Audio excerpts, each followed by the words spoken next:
Hi guys, Ryan here. Now over my time making music, I've been asked a lot how specifically you make techno kick and bass lines. And there's a few very simple ways you can do it. So in this video, I'm going to show you this particular method, and this involves using loops, cutting up the loops, bringing them all together, and mixing them in a way that makes it sound good.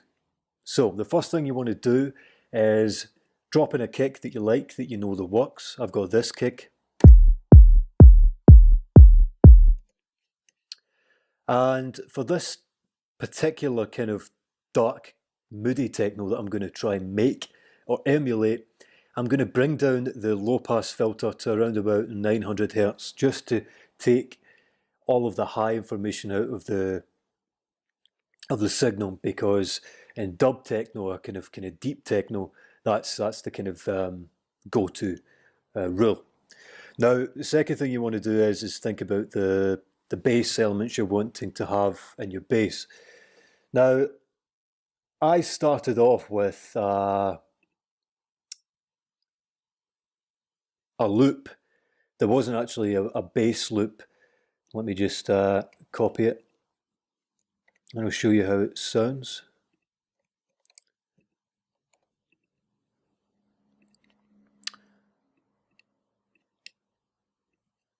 Now this was I don't know what it was actually.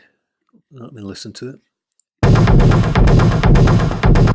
So this was kind of a glitchy, kind of mashed up loop, but it doesn't really sound like there could be any potential in there for making a bass. But that's where the experience comes in. That's where you have to be very selective and tune in and be a bit creative. Because what you want to do is you want to listen into this and think, there must be a section in here that I could use, that I could loop, a sample that I could then go on and process to make my bass. So what I've done is, we jump back in here, I've taken a small portion of it, this portion here, because it sounds not bad. Doesn't sound great, but then I like the texture of the sound. I like the tone of the sound, but I don't like the pitch. I don't like how crispy or there's too much high end. It's not a bass, is it? This is where the magic happens. You can dramatically change this sound from being as it is to being more bass heavy just by notching it down on the transpose. So I've brought it all the way down to -16 because it sounds good there and it's in key with my kick. Very important. So let's listen to it now. Sounds a lot more thick, a lot more full, and it's beginning to sound a lot more bass-like. So that's what I've done here. -13, sorry, -13. I've got a sidechain compressor which is triggered by our kick, and then I've EQ'd it. So this is how I've managed to get this sound. Now you'll hear that that's automatically sounding a lot more like a techno kind of sound, and it was very, very simple. I've sidechained it quite heavily to the kick, and I've brought in an EQ. Now what I've done here is I've cut below 50 Hz because we don't need that in there. The kick makes up that space. And I've cut above 73 Hz because I want to get rid of all that. I want it to be purely a bass signal, and that's how I arrive at this sound. Pretty simple, pretty simple. That's all you have to do. Now, this is not a bass, it's not finished. We need to start developing this, layering it to make it sound better. So we've got the beginning of a bass. Let's just listen to what we've got so far. Now that already sounds quite good in my eyes. I mean, if we brought the volume up, this could actually be a not bad kick and bass, but to really make your basses sound quite interesting and thick and full and dynamic, you need to start layering them and really making them a bit more complex. So I did the same thing again. I went through my loops and I found something that I thought could be used as another little bass segment. And let me listen to it without anything on it.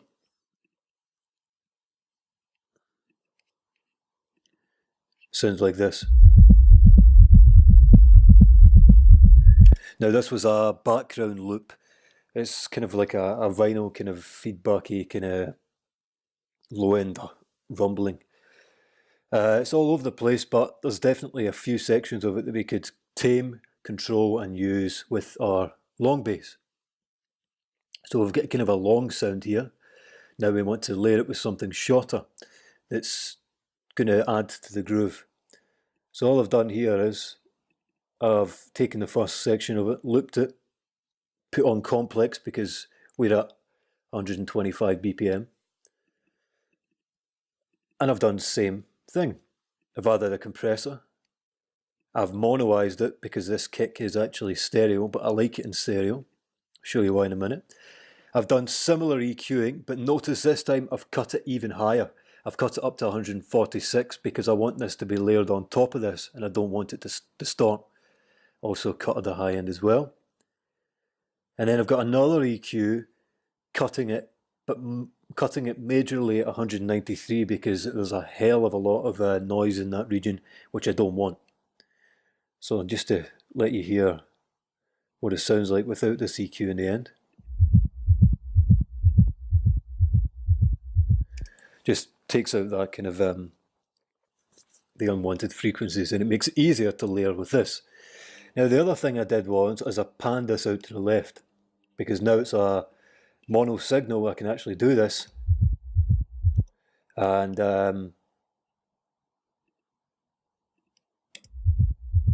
it sounds not bad. Now if I layer this with this, it sounds pretty good.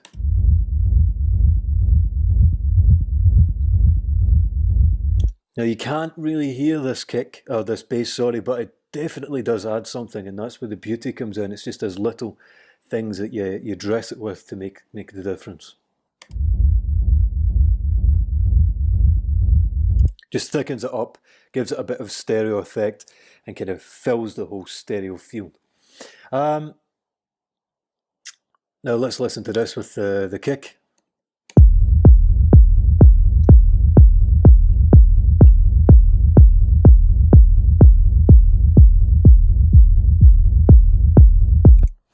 Not too bad. Now the other thing I've done is I've added another bass on top of it to give it a bit more groove and a bit more character. We've got the kind of root kind of dub kind of bass that you get in techno, but it's always nice to kind of layer on top of that to give it a more interest, and a lot of producers will do things like this. So for this I went and found a sample.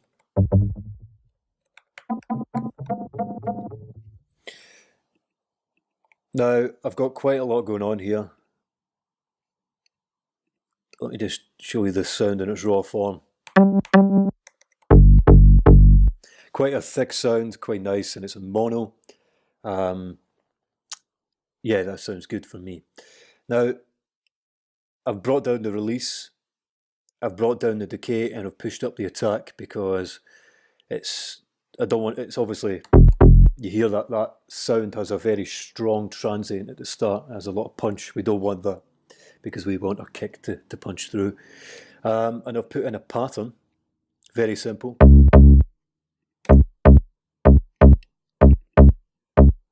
To layer over the top. This is where the magic happens, guys. Now, I'm a very big advocate for grain delay. It's a very underrated plugin.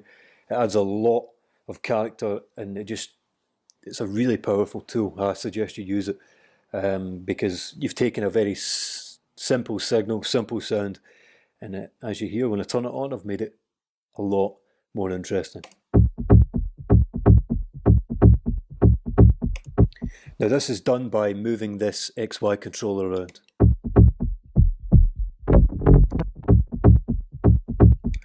Now this adds a nice bit of swing. I've got it on 2 as the time, and it gives it a bit of crunch, warmth and stereo. And I'm also going to add in some reverb with a very short decay time and just a little bit of the signal going through. just to give it a bit of ambience. And of course, EQ8, I've taken out a lot of this frequency here because there's a lot of grit there that I don't want. Cut it down low, cut it high as well, and stuck on a sidechain compressor at the end.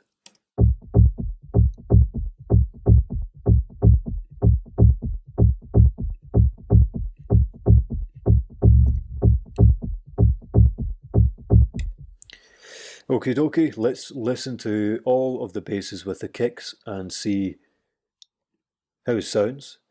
I've added in a few other little things here.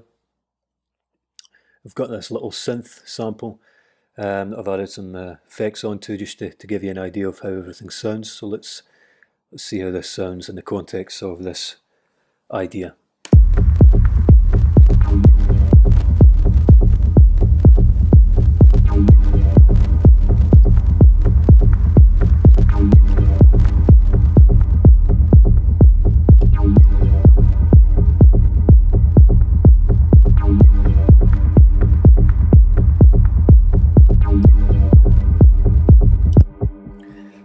Okay guys, hopefully you found this useful.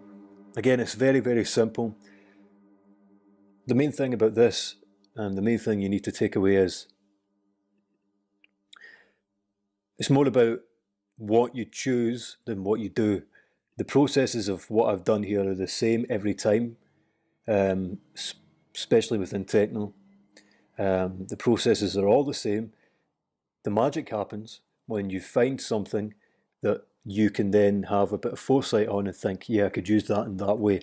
For example, this was not a bass. You know, this sounded not very nice. It sounded unusable in my eyes, but I messed around.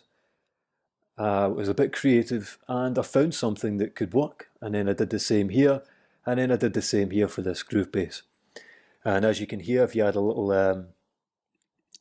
the things around that, it sounds towards hopefully what you guys want to make. Okay guys, hopefully you've found this interesting. Any questions, as always, ask me, and I'll see you next time.